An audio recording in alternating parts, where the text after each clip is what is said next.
तो बच्चा लोग सभी को मेरा सुप्रभात। तो आज हम व्याकरण की एक विधा को देखने जा रहे हैं। वो कौन सी विधा है? सर्वनाम। कौन सा है?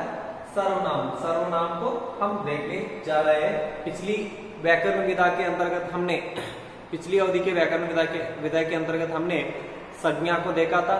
तो संज्ञा किसे कहते हैं आप सभी को तो जानते ही है।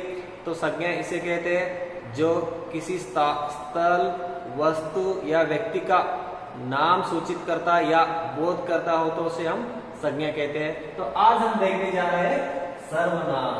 सर्वनाम को प्रोनाउन भी कहते हैं। तो संज्ञा के बदले में आने वाले, किसके बदले में आने वाले? संज्ञा के बदले में आने वाले जो भी शब्द है उनको हम क्या करते हैं? संज्ञा, सर्वनाम कहते हैं। संज्ञा के बदले में आने वाले जो भी शब्द है उनको हम सर्वनाम कहते हैं।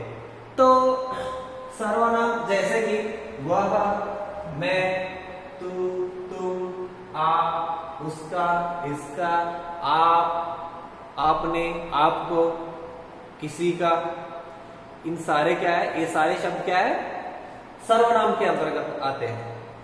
तो बार बार हम संज्ञा को इस्तेमाल किया यानी प्रयोग कर सकते थे, लेकिन क्यों संज्ञा को बार बार प्रयोग नहीं कर सकते? सर्वनाम को ही क्यों सूचित करते हैं? देखिएगा, मैं एक वाक्य बताऊंगा आपको। राम रावण का वध किया। क्या है? राम रावण का वध किया। राम रावण का वध किया। राम रावण को बाण से वध किया। यानी राम रावण को मारा। राम रावण को बाण से मारा। राम रावण को बाण से जोर से मारा। तो राम राम राम, इस प्रकार से हम बार बार रुकावट को बार राम कहने पर क्या होता है? वैक्यूम के अंतर्गत सुंदरता नहीं दिखाई देती है। वैक्यूम के अंतर्गत सुंदरता नहीं दिखाई देती है। तो इसीलिए हम क्या करते हैं? उस बार संज्ञा की रुकावट को, उस संज्ञा की यानी संज्ञा की बार रुकावट को रुकाने के लिए तो हम किसका इस्तेमाल या प्रयोग करते हैं? सर्वनाम का प्रयोग करते हैं। तो सर्वनाम का महत्व देखने जा रहे हैं। वाक्य सुंदर बना सकते हैं। सर्वनाम के अंतर्गत हम वाक्य सुंदर बना सकते हैं। राम रावण को मारा, उसने बाण से रावण को मारा, उसने बाण से मारा। देखिएगा, उसने, यहां पर उसने एक शब्द आ गया तो वाक्य कितना सुंदर दिखाई दे रहा है। तो इस प्रकार से हम सर्वनाम के अंतर्गत वाक्य को, हर एक वाक्य को सुंदर बना सकते हैं। जो भी पहला वाक्य है उसमें हम संज्ञा का इस्तेमाल कर सकते हैं, लेकिन दूसरा हो या तीसरा हो या चौथवा हो, इन सारे वाक्यों के अंतर्गत हम किसका इस्तेमाल करना या प्रयोग करना चाहिए? सर्वनाम का प्रयोग करना चाहिए, क्योंकि वाक्य सुंदर बनते हैं। तो दूसरा है संज्ञा की बार रुकावट को हम रुकाते हैं। संज्ञा की बार बार प्रयोग होने पर क्या होता है? वाक्य असिंधु बनता है, यानी सुंदरता नहीं दिखाई देती है, असुंदर दिखता है। तो इसलिए निकट एवं दूरी का बोध करते हैं। इस सर्वनाम का प्रयोग से हम निकट एवं दूरी का प्रयोग भी कर सकते हैं। जो भी वस्तु निकट हो यानी नजदीक हो या दूरी पर हो, इसका हम प्रयोग आसान से कर सकते हैं, वो भी सर्वनाम के अंतर्गत। तो निश्चित और अनिश्चित भी होते हैं। इस सर्वनाम में निश्चित और अनिश्चित भी है, लेकिन संज्ञा में निश्चित और अनिश्चित नहीं होते हैं। यहाँ पर निश्चित और अनिश्चित होते हैं। तो मुख्य रूप से आज हम देखने जा रहे हैं फिर से। तो आप सभी को समझ में आ गया? संज्ञा के बदले में जो भी शब्द है हम उसको प्रयोग करते हैं तो उसको क्या कहते हैं? सर्वनाम कहते हैं। Noun is a pronoun is a instead of noun. Pronoun is a instead of noun. यानी संज्ञा के बदले में इस्तेमाल यानी प्रयोग करने वाले शब्दों को हम सर्वनाम कहते हैं। तो सर्वनाम के वेद है, कुल वेद है 11। कुल वेद कितने? 11। लेकिन उसमें से 8 मैं यहाँ पर लेता हूँ। लेकिन मैं उसमें से 8 लिखा हूं, लेकिन उन 8 में से सिर्फ 6 ही आपको इंपॉर्टेंट है, सिर्फ 6 सर्वनाम है वो आपको इंपॉर्टेंट है। तो उन 8 सर्वनाम को आज हम थोड़ा सा जानकारी पाएंगे। तो पहला जो सर्वनाम है पुरुषवाचक सर्वनाम। पहला सर्वनाम कौन सा है? पुरुषवाचक सर्वनाम। तो पुरुषवाचक सर्वनाम के बाद निश्चयवाचक सर्वनाम, दूसरा क्या है? निश्चयवाचक सर्वनाम।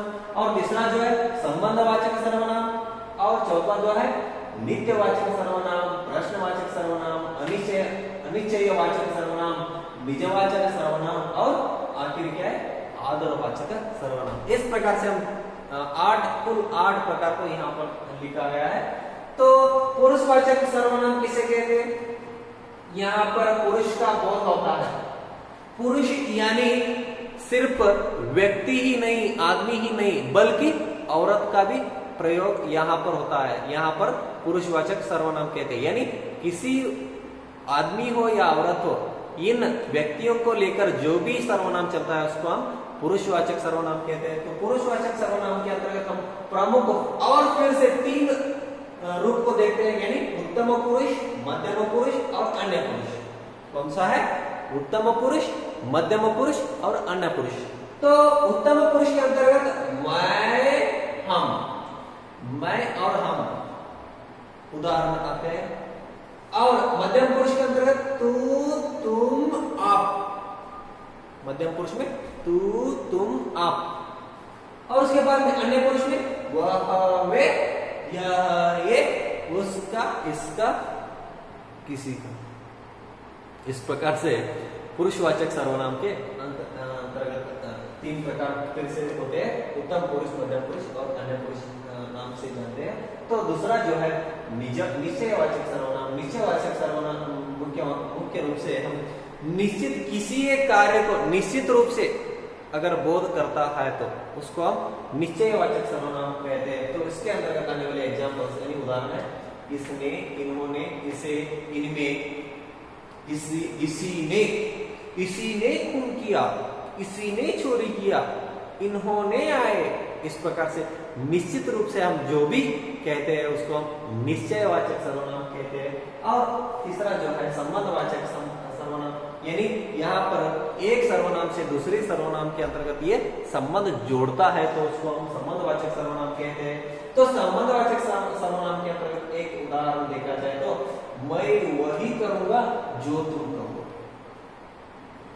मैं वही करूंगा जो तुम कहोगे, यानी मैं से तुम के अंतर्गत संबंध जोड़ा गया है, मैं से तुम के अंतर्गत संबंध जोड़ा गया है। तो इसीलिए हमको इसको सर्वनाम के मुख्य सर्वनाम कहते हैं, तो संबंधवाचक सर्वनाम कहते हैं। तो उसके बाद में नित्यवाचक सर्वनाम। नित्यवाचक सर्वनाम के अंतर्गत हम खुद यानी स्वयं, हम जो भी काम करते हैं, जो भी बातें करते हैं अपने बारे में, आपने, अपने, अपन का, इस प्रकार से जो भी बातें करते हैं वहां यहाँ पर नित्यवाचक सर्वनाम के अंतर्गत आते हैं। तो प्रश्नवाचक सर्वनाम के अंतर्गत मुख्य रूप से कौन, क्या, किसका, किसी का।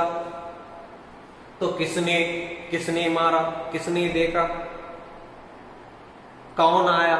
इस प्रकार से हम जो भी प्रश्न से शुरुआत करते हैं उसको हम प्रश्नवाचक सर्वनाम और प्रश्नवाचक सर्वनाम कहते हैं। तो उसके बाद में अनिश्चयवाचक सर्वनाम है।